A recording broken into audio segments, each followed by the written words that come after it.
Hello, my name is Jeff. I work for Canon up in the Portland office, and today we're going to spend a few minutes showing you how to calibrate a PRISMAsync controller on a Canon imagePRESS.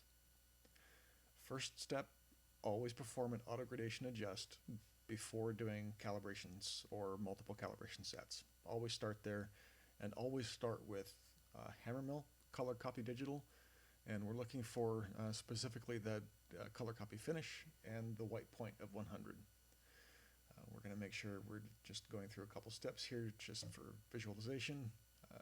Make sure that the sheet is loaded in the machine before we attempt to do that Auto Gradation Adjust.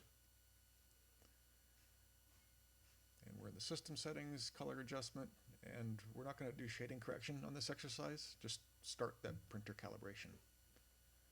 The machine is now printing its measurement charts, and there is, on the later model machines, like for the ones 6 years old and newer, there's nothing for you to do here. We have spectroscopic sensors inside the body of the machine that will be measuring these sheets as they come out. And it's obviously we've sped this up greatly because we don't need to sit here for 5 minutes while it does all this. But I'll pull these sheets out of here in just a second so you can see that there's you can look at these for visual purposes if you like, but these are the swatches the machine is putting out so it can measure itself back in. And this is linearizing the machine, or as Canon refers to it, Auto Gradation Adjust. And we're going to speed this process up also so we don't have to just sit here and wait. And that's done. The whole process takes about 6 minutes.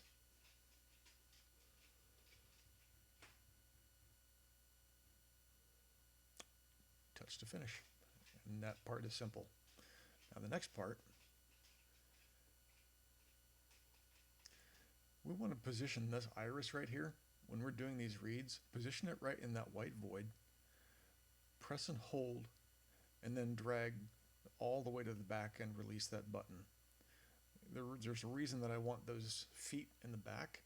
You have a tendency to rock if you have any obstructions. So make sure that you get all 3 points, the iris and both feet, in constant contact with the sheet.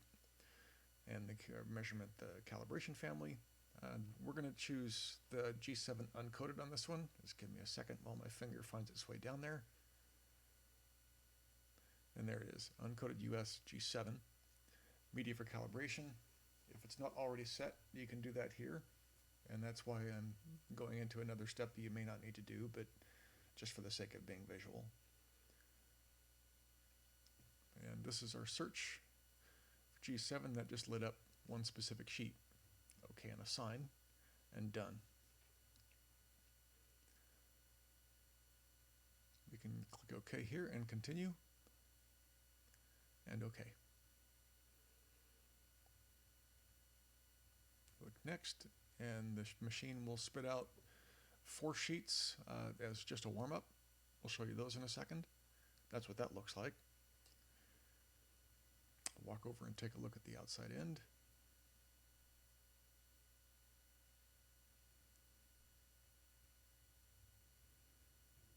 Again, this is sped up just a little bit.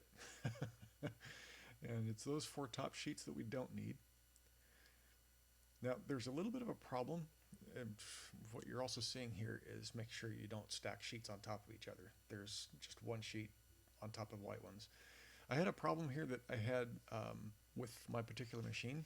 I couldn't get my spectrophotometer to read when it was plugged into the console, so I moved it down to the machine itself. That's something that's internal on this machine. We'll get it fixed a little bit later, but I left it in for the sake of demonstration. I clicked the side button, and that calibrated the spectrophotometer instrument itself to its own white strip inside that cradle. We're going to start here on strip 1. Position, press and hold, drag, and release. Ready for 2. Press and hold, drag, and release. Now if you can look at that device, you'll see lights blinking up at the top. Green, green. And it continues up until section 5 here. And I had a problem on 5 that I misread one of my strips. So watch on that second one. You'll see that I have 2 red lights blink. and it prompted me to rescan that second strip. I did. It's coming here, and there it goes. Okay, now speed it back up.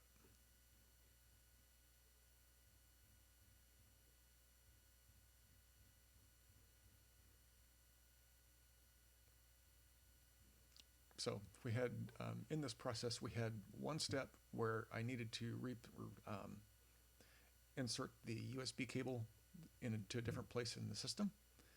That's something you're unlikely to see, but I left it in because it can happen. And the other one, I got a misread because I did something wrong in scanning one of those color strips. So I left that one in there also so you can see how to just recover from an error.